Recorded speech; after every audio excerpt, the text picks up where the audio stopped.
Joseph went and told Pharaoh, "My father and brothers, with their flocks and herds and everything they own, have come from the land of Canaan and are now in Goshen." He chose 5 of his brothers and presented them before Pharaoh. Pharaoh asked the brothers, "What is your occupation?" "Your servants are shepherds." They replied to Pharaoh, "Just as our fathers were." They also said to him, "We have come to live here for a while, because the famine is severe in Canaan and your servants' flocks have no pasture. So now, please let your servants settle in Goshen."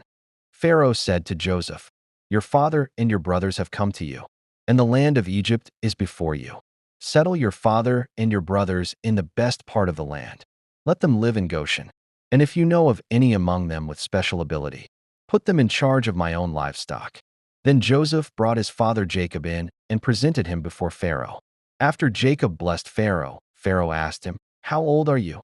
And Jacob said to Pharaoh, "The years of my pilgrimage are 130.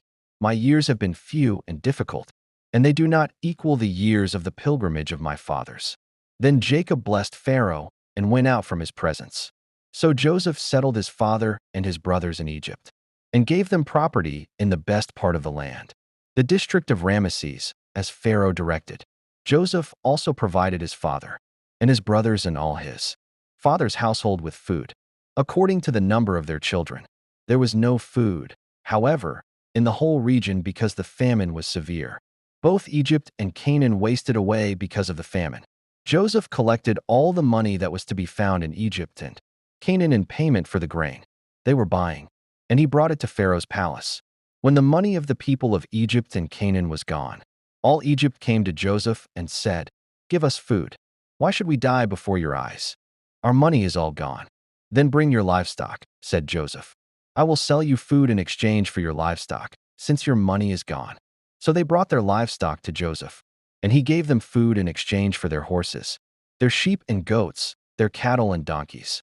And he brought them through that year with food in exchange for all their livestock.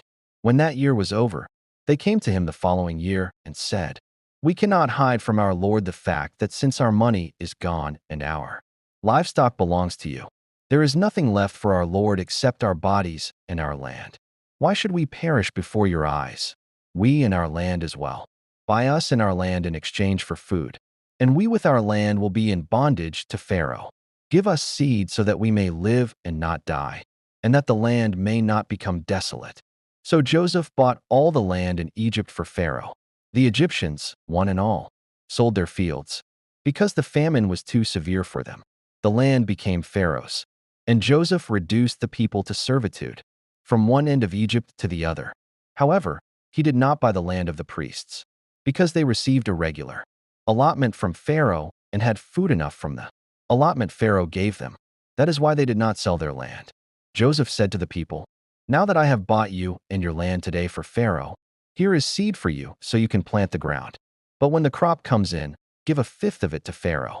The other 4/5 you may keep as seed for the fields, and as food for yourselves and your households and your children." "You have saved our lives," they said. "May we find favor in the eyes of our Lord. We will be in bondage to Pharaoh." So Joseph established it as a law concerning land in Egypt, still in force today, that 1/5 of the produce belongs to Pharaoh. It was only the land of the priests that did not become Pharaoh's. Now the Israelites settled in Egypt in the region of Goshen. They acquired property there and were fruitful and increased greatly in number. Jacob lived in Egypt 17 years, and the years of his life were 147. When the time drew near for Israel to die, he called for his son Joseph and said to him, "If I have found favor in your eyes, put your hand under my thigh and promise that you will show me kindness and faithfulness. Do not bury me in Egypt, but when I rest with my fathers, carry me out of Egypt and bury me where they are buried." "I will do as you say," he said. "Swear to me," he said. Then Joseph swore to him, and Israel worshipped as he leaned on the top of his staff.